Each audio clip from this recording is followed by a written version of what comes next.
సీట్లుంటే అందులో 50% అంటే సగం బీసీ అభ్యర్థులకు కేటాయించి మరి ఒక సామాజిక సమతూకాన్ని పాటించింది, బలహీన వర్గాలకు న్యాయం చేసింది బీఆర్ఎస్ పార్టీ.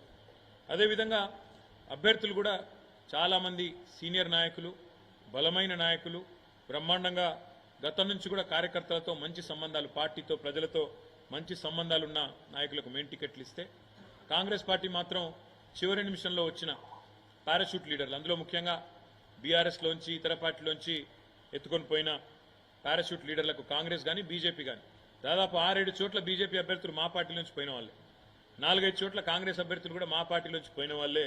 కాబట్టి సొంత పార్టీలోనే, వాళ్ళ సొంత పార్టీ కాంగ్రెస్లోనే వారి పట్ల విముఖత, వ్యతిరేకత కూడా స్పష్టంగా కనబడ్డది.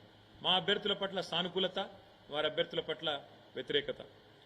మొదలు ఒక 2 నెలల కిందట అసలు బీఆర్ఎస్కు సీట్లే రావు, ఒక్క సీటు కూడా వస్తే ఎక్కువ అని చెప్పి స్వయంగా ముఖ్యమంత్రి రేవంత్ రెడ్డి ఒక్క సీటన్న గెలుచుకొని చూపెట్టండి అన్న పరిస్థితి నుంచి ఇవాళ 2 జాతీయ పార్టీలకు ముచ్చెమటలు పట్టించే స్థితి నెల రోజుల లోపలనే తెచ్చింది మా గులాబీ దండు, మా గులాబీ సైనికులు అనే మాట కూడా నేను విజ్ఞప్తి చేస్తా ఉన్నా.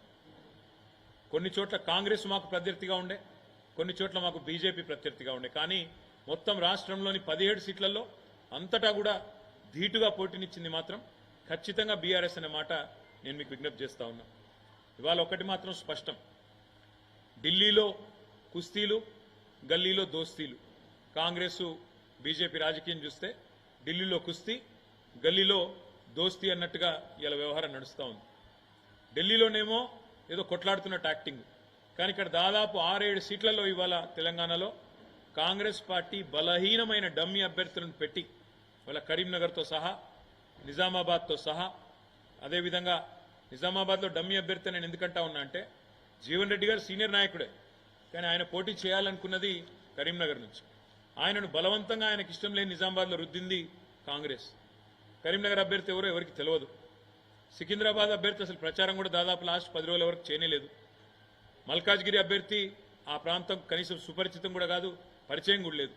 ఇట్లా 6-7 సీట్లలో డమ్మీ అభ్యర్థులను పెట్టి రేవంత్ రెడ్డి గారు మరి బీజేపీని గెలిపించడానికి కిషన్ రెడ్డి కంటే ఎక్కువ రేవంత్ రెడ్డి కష్టపడ్డాడన్న మాట నేను విజ్ఞప్తి చేస్తా ఉన్నా.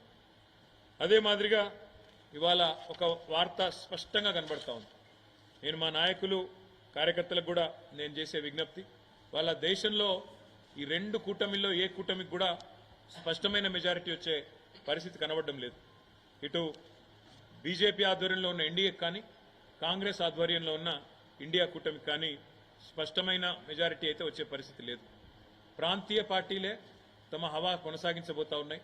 తప్పకుండా ఏ పార్టీలైతే ఇండియాలో కానీ ఎన్డీఏలో కానీ లేవో ఆ పార్టీలకు వచ్చే సీట్లు, అందులో చాలా ప్రముఖమైన పార్టీలు ఉన్నాయి.